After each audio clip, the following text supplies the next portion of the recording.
C'est la monnaie, je vous le disais, virtuelle, dont on parle beaucoup en ce moment. Le Bitcoin connaît un succès tout simplement phénoménal ces derniers mois. Il enchaîne des records à la hausse. Aujourd'hui, une unité s'échange contre environ 40 000 $, soit près de 33 000 €.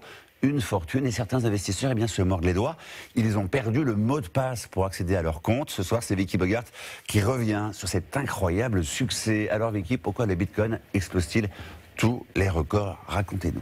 Alors, pour rappel, le Bitcoin, c'est une monnaie virtuelle que l'on peut acheter ou vendre sur Internet. Le Bitcoin a été créé en 2009 par un mystérieux personnage surnommé Satoshi Nakamoto, dont on ne sait absolument rien. On ne sait même pas si c'est une seule personne ou un groupe de développeurs. Le Bitcoin n'est contrôlé par aucun État et il ne passe par aucune banque. Alors à l'époque de sa création, un Bitcoin correspondait à 0,001 $. En septembre dernier, il s'échangeait autour des 10 000 $. Et aujourd'hui, vous l'avez dit Xavier, un Bitcoin tourne autour des 40 000 $. La progression est donc vertigineuse. Et cela s'explique notamment par l'explosion de la demande. C'était surtout les particuliers qui misaient sur le Bitcoin. Et bien désormais, les investisseurs institutionnels ou les fonds de placement en achètent aussi. Récemment, par exemple, un joueur de football américain, Russell Okung, a demandé à percevoir la moitié de son salaire, de 13 millions de $ par an quand même, en Bitcoin.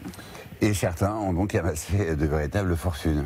Alors oui, certains sont même devenus milliardaires, mais d'autres risquent de passer à côté de cette fortune à cause d'un oubli de mot de passe. C'est le cas par exemple d'un informaticien de San Francisco. Il possède un portefeuille numérique de Bitcoin qui s'élève à 220 millions de $. Mais pour récupérer ces Bitcoins, il doit avoir accès à un disque dur sécurisé sur lequel sont stockées des clés numériques. Alors au bout d'un certain nombre de tentatives erronées, c'est considéré comme un piratage et toutes les données sont effacées. Il ne lui reste plus que 2 essais sur les 10 autorisés.